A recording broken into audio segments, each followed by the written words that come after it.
नमस्कार साथियों, मैं एडवोकेट कुलदीप सिंह दिल्ली हाईकोर्ट में वकालत करता और पुनः आप लोगों के बीच में उपस्थित हुआ हूं यूट्यूब चैनल के माध्यम से। हमने प्रीवियस वीडियो जो अपलोड की है उसमें हमने डिस्कस किया जो illegal detention, protection against the illegal detention, illegal arrest और कस्टोडियल डेथ के ऊपर, और उसमें हमने 2 जजमेंट का हमने डिस्कस किया था और उसमें जो बहुत ही प्रोमिनेंट और लैंडमार्क जजमेंट थे, और उसी के चलते चलते जो अनदर जो वेरी जो लैंडमार्क जजमेंट है, बहुत ही इंपॉर्टेंट है और जिसके बारे में प्रत्येक नागरिक को जानकारी होनी चाहिए, एक आम आदमी को भी पता होना चाहिए। वो है डी.के. बासु। डी.के. बासु के नाम से versus state of West Bengal, ये इसका टाइटल है, ये इसका टाइटल है। और ए आई आर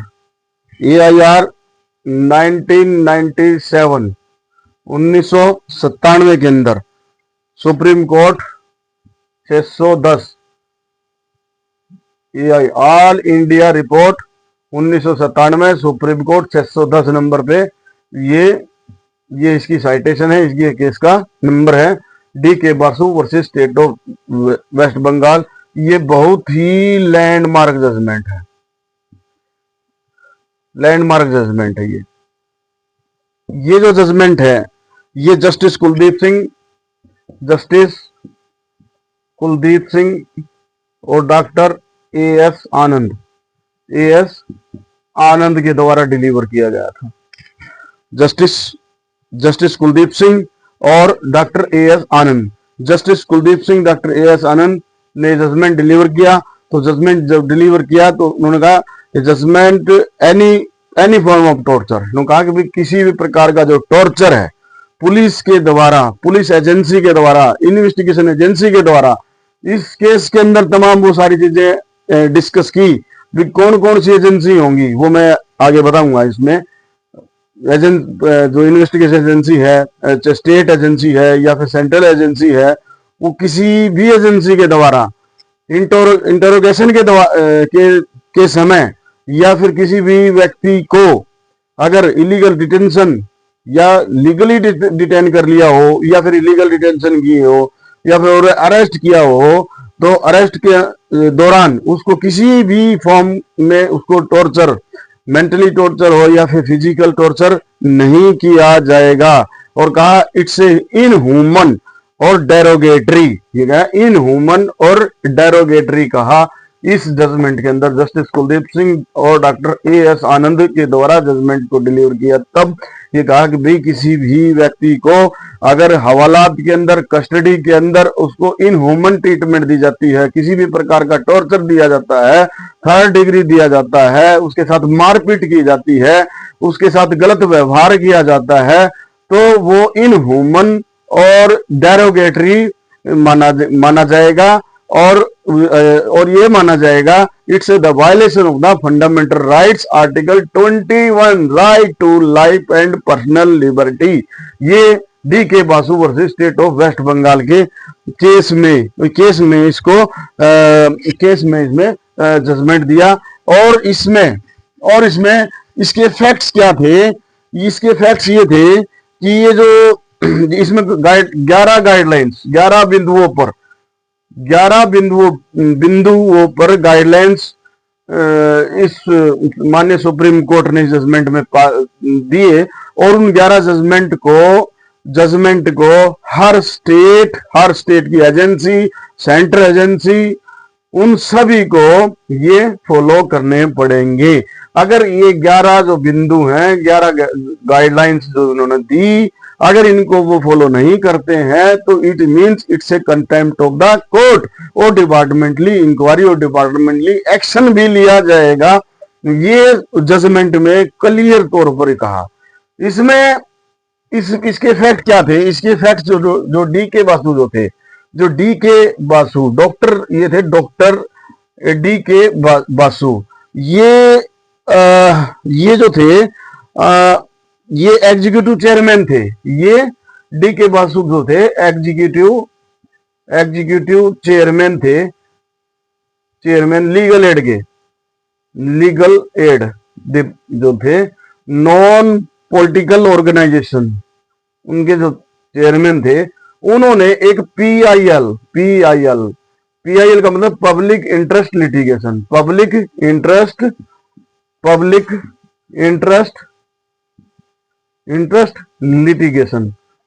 लिटिगेशन, पब्लिक जनहित याचिका, इसको हिंदी में बोलते हैं जनहित याचिका।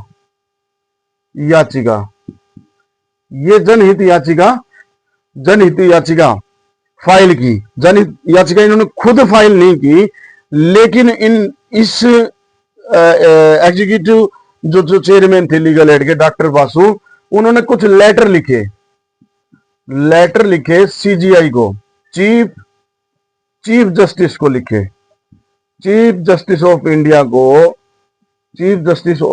को कुछ लेटर लिखे।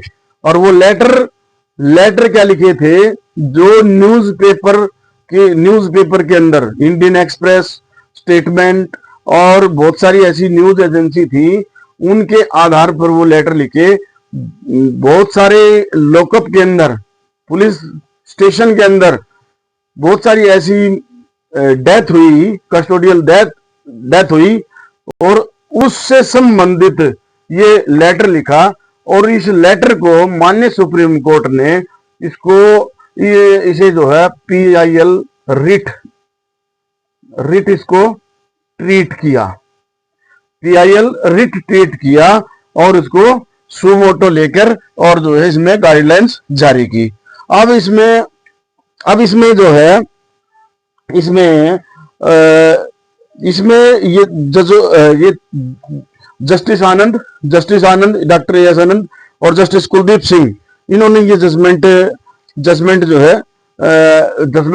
डिलीवर किया था। और इन्होंने क्या गाइडलाइन थी, फर्स्ट नंबर पे वो 11 गाइडलाइन है, वो मैं आपको बताऊंगा। फर्स्ट नंबर पे गाइडलाइन थी भाई, पुलिस पर्सन जो है, कोई भी पुलिस पर्सन है या फिर कोई भी आईओ है, इन्वेस्टिगेशन ऑफिसर, किसी भी एजेंसी का हो, चाहे सेंटर का एजेंसी का हो या फिर स्टेट एजेंसी का हो, वो मैं आपको बताऊंगा भी कौन कौन सी एजेंसी इसमें आती है आगे। और उसमें क्लियर जजमेंट में बताया कि कोई भी पुलिस पर्सन या आईओ किसी भी इन्वेस्टिगेशन को कैरी कर रहे हैं, हैंडल कर रहे हैं, उस during handling of the investigation किसी को इंटरोगेट करते हैं, किसी को अरेस्ट करते हैं, तो उस पुलिस पर्सन की क्लियर आइडेंटिफिकेशन होनी चाहिए, यानी कि एक्यूरेट यानी कि सही, और क्लियर। नंबर 2, क्लियर, विजिबल, और इसमें नेम टैग होना चाहिए, नेम टैग होना चाहिए, नेम टैग विद डेजिनेशन, जो है डेजिनेशन का मतलब भाई वो कांस्टेबल है, हेड कांस्टेबल है, या फिर एसआई है, या फिर एएसआई है, या फिर इंस्पेक्टर है, वो किस रैंक का अधिकारी है, ये उस वो जो नेम टैग है, ये नेम टैग का मतलब नेम प्लेट, उसका नाम, एक्यूरेसी होनी चाहिए, क्लियर होना चाहिए, विजिबल होना चाहिए। अरेस्ट करते वक्त किसी को भी अरेस्ट किया है तो ये सारी चीजें क्लियर होनी चाहिए। भी जो भी उसको अरेस्ट कर रहा है, किसी भी व्यक्ति को अरेस्ट कर रहा है, उसका नाम क्लियर होना चाहिए, उसकी आइडेंटिफिकेशन क्लियर होनी चाहिए, उसका नेम टैग यानी कि नेम प्लेट होनी चाहिए, और विद पोस्ट उसकी क्लियर होनी चाहिए। भाई एसआई है, एएसआई है, या हेड कांस्टेबल है, या फिर जो है इंस्पेक्टर है, यानी उसका रैंक होना चाहिए। Must be recording in A register. अगर वो इंटेरोगेशन कर रहा है, वो अधिकारी अगर किसी भी अक्यूज्ड को, किसी भी व्यक्ति को इंटरोगेट कर रहा है, इंटरोगेट का मतलब पूछताछ अगर वो कर रहा है, it must be registered in register. जो रजिस्टर होना चाहिए, कंपल्सरी रजिस्टर होना चाहिए थाने के अंदर, उसके अंदर उसकी एंट्री होनी चाहिए। ये पहली गाइडलाइन जो है, पहली guideline D K Basu state of West Bengal के अंदर इस केस में दी। ये शायद आप लोगों को ध्यान देने की बात है। पहली गाइडलाइन। अब इसके बाद जो सेकंड जो गाइडलाइंस क्या दी इस केस के अंदर, सेकंड जो गाइडलाइंस है वो वो ये थी कि प्रीपेयर ए अरेस्ट मीमो। जो सेकंड गाइडलाइंस है, प्रीपेयर ए अरेस्ट मीमो। भाई एक अरेस्ट मीमो तैयार किया जाएगा। भाई कौन तैयार करेगा? वही वो अधिकारी, इन्वेस्टिगेशन ऑफिसर, जिसने उस व्यक्ति को, उस अक्यूज्ड को, दोषी को अगर अरेस्ट किया है तो एक अरेस्ट मीमो तैयार किया जाएगा। और अरेस्ट मीमो क्या? एक डॉक्यूमेंट्स है, एक डॉक्यूमेंट्स है। और उस डॉक्यूमेंट्स के अंदर क्या लिखा जाएगा? उसका नाम लिखा जाएगा जिसको अरेस्ट किया गया है, उसका नेम यानी कि उसका पर्टिकुलर, उसके बारे में उसका particular name, father name, age और उसका समय, किस समय उसको अरेस्ट किया गया है, कहां से, वेयर अबाउट, कहां से उसको अरेस्ट किया गया है। और सबसे बड़ी बात इसमें केस एफआईआर नंबर, ऑफेंस भी उसमें लिखा जाएगा, यानी कि सेक्शन, किस धाराओं के अंदर उसको अरेस्ट किया गया है, ये भी उसमें अरेस्ट मीमो के अंदर, अरेस्ट मीमो बोलते हैं इसको, उसमें ये मेंशन होना चाहिए। और रीजन मेंशन होना चाहिए, कारण, किस कारण से उसको अरेस्ट किया जा रहा है, ये भी मेंशन होना चाहिए। तो और इसमें साथ साथ बहुत इंपॉर्टेंट चीज, भाई जब ये अरेस्ट मीमो अगर तैयार किया जा रहा है, ये सारी चीजें उसमें मेंशन करनी आवश्यक है, मैंडेटरी है। तो ये जो अरेस्ट मीमो है must be attested by one witness, एक गवाह के द्वारा उसको अटेस्ट किया जाना कंपलसरी है। और वो गवाह कौन होना चाहिए? वो गवाह वो इंडिपेंडेंट होना चाहिए, उसका रिलेटिव हो, उसके परिवार का सदस्य हो, उसका घर का कोई सदस्य हो, या फिर लोकल पर्सन हो। जहां से उसको अरेस्ट किया गया है वो लोकल पर्सन है। जैसे गांव से अरेस्ट किया है किसी को, तो गांव का मेंबर, सरपंच के द्वारा उस अरेस्ट मीमो पर उसको अटेस्ट करवाना होगा, यानी कि उसके सिग्नेचर होंगे, उसका नाम होगा, उसका मोबाइल नंबर होगा। तो ये बहुत ही इंपॉर्टेंट है इसमें। तो ये सेकंड गाइडलाइंस जो है माननीय सुप्रीम कोर्ट ने D K. Basu, state of West Bengal के जजमेंट के अंदर दी कि भाई ये जो है these guidelines must be follow by the all state central agencies, investigation agency के द्वारा फॉलो की जाएंगी। तो ये सभी आम नागरिक को ये गाइडलाइंस के बारे में पता होना चाहिए। अगर इन गाइडलाइंस का अगर कोई वायलेशन करता है तो it's a violation of the fundamental rights given by the article 21, given in the article 21 of the Indian constitution. 21 को ही इंटरप्रेट करके ये गाइडलाइंस जारी की थी। सब और दूसरी बात इसमें तीसरा बिंदु क्या था? तीसरी जो गाइडलाइन थी, वो तीसरी जो गाइडलाइन थी कि भाई जिस भी व्यक्ति को अरेस्ट किया है तो उसको उसकी इंफॉर्मेशन, यानी कि इंफॉर्मेशन दी जाएगी। किसको? टू रिलेटिव, किसी भी उसके रिलेटिव को, फ्रेंड को, घर के मेंबर को, घर के किसी भी सदस्य को, उसके दोस्त को, उसके सगे संबंधी को उसकी सूचना दी जाएगी। और जिसको सूचना दी है वो सूचना कैसे दी जा रही है, फोन से दी जा रही है, मिलके दी जा रही है, तो वो भी फोन नंबर वगैरह वो भी मेंशन करना पड़ेगा। जिसको दी गई है उसका नाम मेंशन करना पड़ेगा। तो ये इंफॉर्मेशन कहां देंगे? अरेस्ट मीमो के अंदर। जो सेकंड नंबर की जो गाइडलाइन है कि अरेस्ट मीमो तैयार किया जाएगा, उसी अरेस्ट मीमो के अंदर इंफॉर्मेशन भी दी जाएगी। और इसके साथ साथ में इसकी ये उसके साथ साथ के अंदर जो है जो चौथी गाइडलाइन है टाइम, जो कि मैंने पहले ही बता दिया, टाइम और पैलेस भी इसमें मेंशन किया जाएगा। भाई कौन क्या टाइम था जब उसको अरेस्ट किया, उस व्यक्ति को कहां से अरेस्ट किया, ठीक है। तो ये भी चौथी गाइडलाइन जो है माननीय सुप्रीम कोर्ट ने कहा कि भी किसी भी व्यक्ति को आप अरेस्ट कर रहे हो तो ये you have to must follow these guidelines. Number 5 जो है गाइडलाइन जो थी, इसमें नंबर 5 ये थी भाई arrested person must be aware about their rights, यानी कि जो भी अरेस्टेड पर्सन है वो मस्ट मस्ट नो, भाई जिसको भी अरेस्ट किया है उसको अपने राइट्स के बारे में जानकारी होनी चाहिए। यानी कि अगर वो जानकारी खुद नहीं है उसको मुहैया कराई जाए। कौन कराएगा? भाई जिस भी अधिकारी ने उसको अरेस्ट किया है, उसको डिटेन किया है, यानी कि उसको बंदी बनाया है, तो उसको उसके राइट्स के बारे में, राइट्स मीन्स भाई अगर आपको अपने एडवोकेट से मिलने का राइट्स है, आप किस अपने आपको ये जो ऑफेंस अवेलेबल है या नॉन अवेलेबल है, तो किस क्या क्या आपके राइट्स हैं, तो वो लीगली जो राइट्स हैं, जो कानूनी जो अधिकार हैं, उन सारी जानकारी देने का काम जो है उस एजेंसी को है, उस पुलिस पर्सन को है जिसको वो अरेस्ट कर रहे हैं। तो ये 5वीं गाइडलाइन जो थी माननीय सुप्रीम कोर्ट के द्वारा D K Basu versus state of West Bengal वाले जो केस के अंदर दी। तो नेक्स्ट जो गाइडलाइंस हैं कि 6th नंबर जो है एंट्री इन डायरी, जो डायरी में एंट्री करनी होगी भाई जब अरेस्ट किया गया है उसको, तो जो थाने के अंदर एक पुलिस डायरी होती है, पुलिस डायरी होती है, उसके अंदर उसकी एंट्री करनी पड़ेगी, उसमें उसको मेंशन करना होगा। ये कंपलसरी, ये भी मैंडेटरी, ये सारे गाइडलाइन है, ये मैंडेटरी है। डायरी में एंट्री करनी होगी और उस डायरी को मजिस्ट्रेट के सामने उसको पेश करना होगा।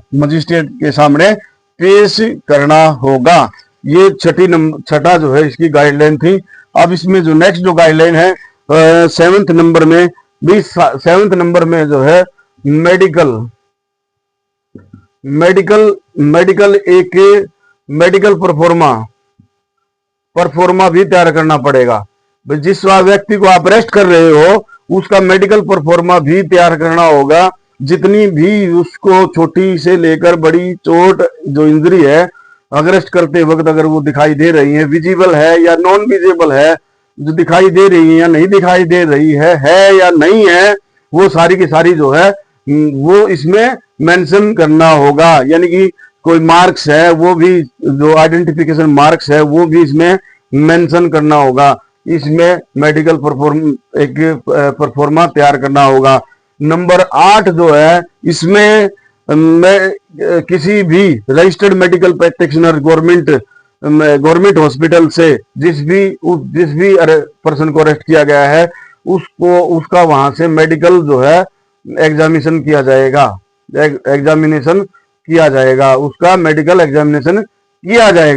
ये सारी जो गाइडलाइंस जो है इसलिए माननीय सुप्रीम कोर्ट ने दी कि किसी भी अरेस्ट व्यक्ति के साथ माननीय सुप्रीम कोर्ट ने, यानी फंडामेंटल राइट्स जो है, फंडामेंटल राइट्स सबके लिए है, चाहे वो नागरिक हो या फिर जो है सिटीजन हो या फिर नॉन सिटीजन हो या फिर जो है कोई भी ही हो, सी हो, ट्रांसजेंडर हो, इवन जो है कन्विक्टेड पर्सन है या फिर जो है इसमें कोई भी अक्यूज्ड है, उन सब के लिए राइट टू लाइफ यानी कि पर्सनल लिबर्टी का अधिकार उसमें दिया गया है, एक्सेप्ट एस्टेब्लिश बाय लॉ। अब इसका मतलब बहुत से लोगों के दिमाग में है कि भाई किसी को कन्विक्ट कर दिया, भाई किसी को कन्विक्ट कर दिया, उसको जो है फांसी की सजा दे दी, किसी को फांसी की सजा दे दी।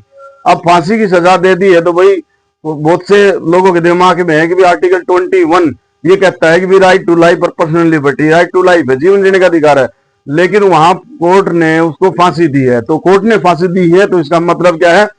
एक्सेप्ट वर्ड है, अब छोड़कर एक्सेप्ट एस्टेब्लिश बाय प्रोसीजर, जो है प्रोसीजर बाय लॉ के द्वारा एस्टेब्लिश जो प्रोसीजर है उसको फॉलो करके उसको सजा दी गई है। ये नहीं है बिना प्रोसीजर को फॉलो किए हुए उसको कोई फांसी दी गई है। तो बिना एस्टेब्लिश बाय लॉ, बिना प्रोसीजर को फॉलो किए हुए अगर किसी को फांसी देते हैं, मान लो फांसी दे दी, किसी को फांसी दे दी, किसी को कन्विक्शन दे दिया, उसको सजा दे दी, सेशन कोर्ट ने दी हो, या फिर जो है हाई कोर्ट ने उसको सस्टेन कर दिया हो, या फिर सुप्रीम कोर्ट ने सस्टेन कर दिया हो उसकी फांसी को, तो उसमें इसका मतलब ये नहीं है कि उस व्यक्ति के साथ इनह्यूमन बर्ताव किया जाए, या फिर उस व्यक्ति के साथ टॉर्चर किया जाए, या फिर उस कैदी के साथ उस कैदी के साथ जो है कोई अमानवीय बर्ताव किया जाए। क्योंकि अगर कोई भी अमानवीय बर्ताव या फिर टॉर्चर किया जाता है, उसके साथ दुर्व्यवहार किया जाता है, तो ये आर्टिकल 21 का वायलेशन है।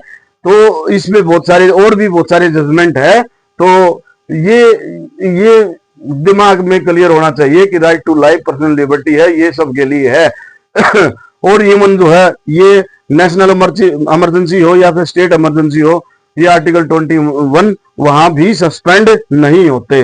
ये अगर इमरजेंसी भी लग जाती है, राष्ट्रीय आपातकाल की घोषणा भी हो जाती है, या फिर राज्य आपातकाल की घोषणा हो जाती है, या फिर वित्तीय आपातकाल की घोषणा होती है, तब भी ये आर्टिकल 21 इसके साथ आर्टिकल 14 भी सस्पेंड नहीं होता, ये खत्म नहीं होते हैं। तो इस तरह से 8 जो है गाइडलाइन मैंने आपको बताई। इसके बाद जो है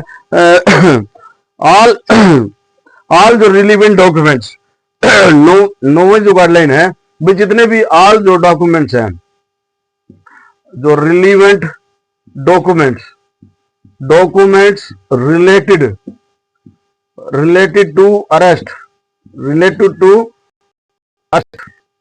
वो सारे के सारे जो है आपको नियरेस्ट मजिस्ट्रेट के सामने पेश करने होंगे, प्रोड्यूस करने होंगे।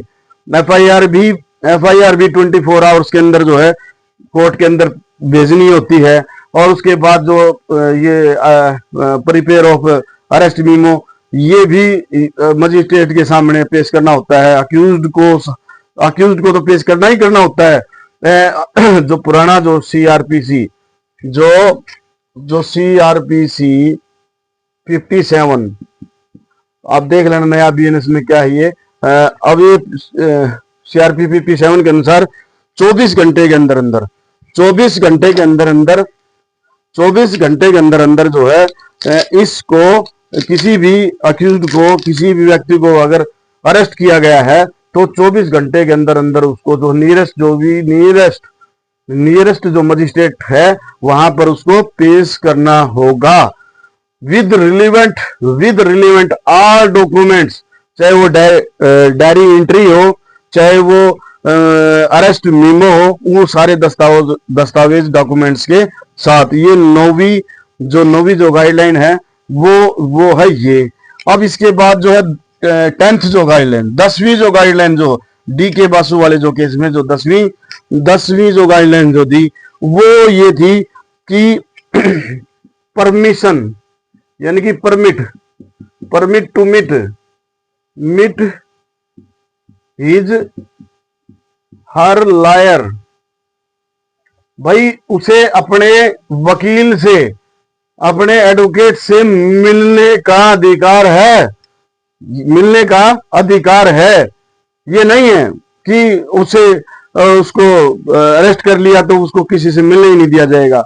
उसके रिलेटिव मेंबर, फैमिली मेंबर, उसके मित्र वगैरह, वो अलग चीजें हैं, वो पहली या दूसरी गाइडलाइन में है। लेकिन यहां मैं बता रहा हूं कि ये जो 10वीं जो गाइडलाइन थी, परमिट टू मीट हिज और हर लायर, ठीक है, even in during the interrogation also, even जो है अगर उससे पूछताछ की जा रही है, उसको कोर्ट ने उसको पुलिस रिमांड उसको दिया है, पुलिस किसी भी अक्यूज्ड को अगर उसको पुलिस रिमांड दे दिया है, 2 तरह का रिमांड होता है, पीसी और जेसी। पीसी का मतलब पुलिस कस्टडी में, और जेसी का मतलब जुडिशियल कस्टडी के अंदर। तो अगर पुलिस की कस्टडी में दिया है, उसको हवाले कर दिया है कि पुलिस की भाई हमें जांच करनी है और इसको 4 दिन का, 5 दिन का, 7 दिन का जो हमें रिमांड चाहिए। रिमांड का मतलब मारना पीटना नहीं होता है। रिमांड का मतलब टू कॉल बैक, भाई इन्वेस्टिगेशन पूरी नहीं हुई है और इन्वेस्टिगेशन पूरी करने के लिए हमें इसकी कस्टडी की आवश्यकता है। तो इसलिए इसलिए जो है पीसी हो या जेसी हो, जेसी का मतलब जेल के अंदर, पीसी का मतलब पुलिस थाने के अंदर, ये समझने की जरूरत है। तो यहाँ जो है यहाँ पर भी अगर पीसी के दौरान उसको इंटरोगेट किया जा रहा है तो भी इस दौरान भी अकॉर्डिंग टू लॉ उसे अपने लायर से, उसको उसके एडवोकेट से मिलने का राइट्स है। अगर उसको उसके एडवोकेट से मिलने नहीं दिया जा रहा है, उसके मीटिंग करने से रोका जाता है, तो it means it's a violation of the fundamental rights, right to life and personal liberty, article 21। It's a contempt of the court, D K Basu versus state of West Bengal, यानी कि कोर्ट की आदेश की अवहेलना माना जाएगा। तो ये 10 जो है गाइडलाइंस मैंने आपको बताई।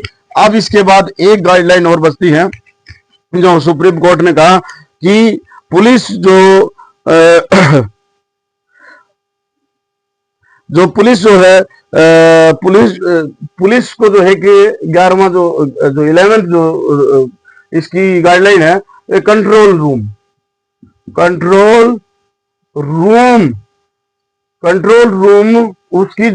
किसी भी उस पर्सन की अरेस्ट की इंफॉर्मेशन और उसकी एंट्री के बारे में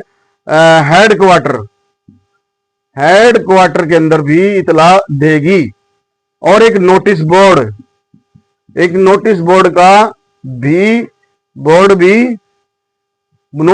पर भी उसकी डिटेल मेंशन की जाएगी भी किस व्यक्ति को किस ऑफेंस में, किस अपराध में अरेस्ट किया गया है, तो कंट्रोल रूम के द्वारा हेडक्वार्टर के अंदर उसकी इंफॉर्मेशन दी जानी जरूरी है। ये सारी गाइडलाइंस इसलिए है कि बहुत से लोगों को बिना अरेस्ट ही हवालात में रखा जाता है, ना ही मजिस्ट्रेट के सामने पेश किया जाता है, और उनको जगह जगह पर जिसको अरेस्ट किया गया है उसके रिश्तेदारों को, उसके भाई बंद को, उसके परिवार के सदस्यों को पता ही नहीं हमारे आदमी को कहाँ अरेस्ट कर लिया, कहाँ उसको डिटेन कर लिया। तो ये सारी चीजें हैं, इसलिए जो है ये 11 जो है गाइडलाइन माननीय सुप्रीम कोर्ट ने डी के बासु वाले जो है केस के अंदर दी। अब इस केस के अंदर जो है ये 11 जो है गाइडलाइन थी, और इन 11 गाइडलाइन के लिए कोर्ट ने ये कहा कि भी अगर कोई वायलेशन करता है, अगर कोई कंप्लाई नहीं करता है, तो इससे जो है वायलेशन ऑफ द फंडामेंटल और डिपार्टमेंटली इंक्वायरी होगी। नंबर 2, ये जो है कंटेम्प्ट ऑफ द कोर्ट माना जाएगा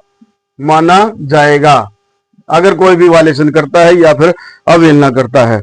उस साथ में इस जजमेंट में बताया भी एजेंसी कौन कौन सी होगी, तो डायरेक्टरेट ऑफ रेवेन्यू एजेंसी, ये दूसरा ईडी भी इसमें ईडी द्वारा भी इन गाइडलाइंस को फॉलो करना पड़ेगा। कोस्टल गार्ड के द्वारा भी इसको फॉलो करना पड़ेगा। नंबर 4, सीआरपीएफ, बीएसएफ और सीआईएसएफ या फिर कोई भी आर्म्ड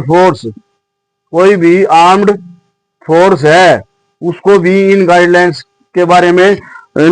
को फॉलो करना पड़ेगा। कोई भी ब्यूरो है, चाहे वो आईबी हो या फिर जो है रो हो या फिर जो है इसमें कोई भी ट्रैफिक पुलिस हो, इवन ट्रैफिक पुलिस भी इस एजेंसी में रखा। माउंटेड पुलिस आईटीबीपी भी इस एजेंसी में रखा इसको। और इस तरह से जो है ये साथ में जो है माननीय सुप्रीम कोर्ट ने डायरेक्शन दी कि भाई ये जो गाइडलाइन है इसकी अवेयरनेस के लिए इसको ब्रॉडकास्ट किया जाएगा। ऑल इंडिया रेडियो पर इसकी इंफॉर्मेशन भी दी जानी जरूरी है। लोगों को इसके बारे में जागरूकता आए कि भी लोगों को इनके राइट्स क्या, भी इनके क्या क्या राइट्स है अरेस्टेड पर्सन के। और भाई पुलिस जब अरेस्ट करती है तो उस समय प्रत्येक नागरिक के क्या अधिकार हैं, तो इसके लिए ऑल इंडिया रेडियो पर इसको ब्रॉडकास्ट किया जाए। ये भी साथ साथ में माननीय सुप्रीम कोर्ट ने डी के बासु वाले केस में कहा। और इसी केस को साइट करते हुए बाद में सुप्रीम कोर्ट ने और बहुत सारे जो है आर्टिकल 21 को इंटरप्रेट किया।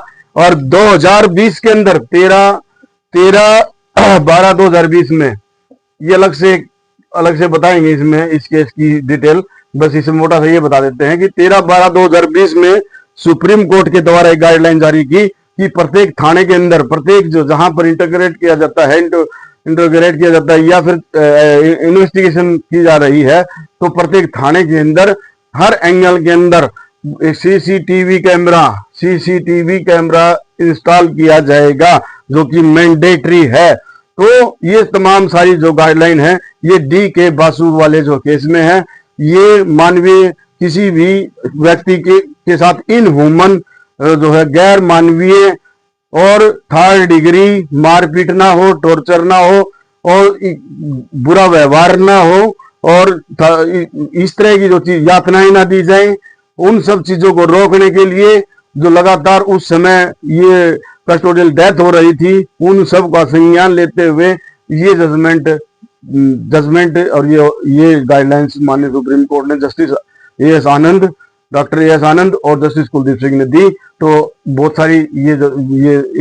सारी इंपोर्टेंट जानकारी इस केस में है। तो आपने इन सारी जानकारी को ध्यान में रखना है। तो अगर आपको ये जानकारी अच्छी लगे तो आप इसको लाइक करिए, शेयर करिए और सब्सक्राइब करिए। थैंक यू, धन्यवाद।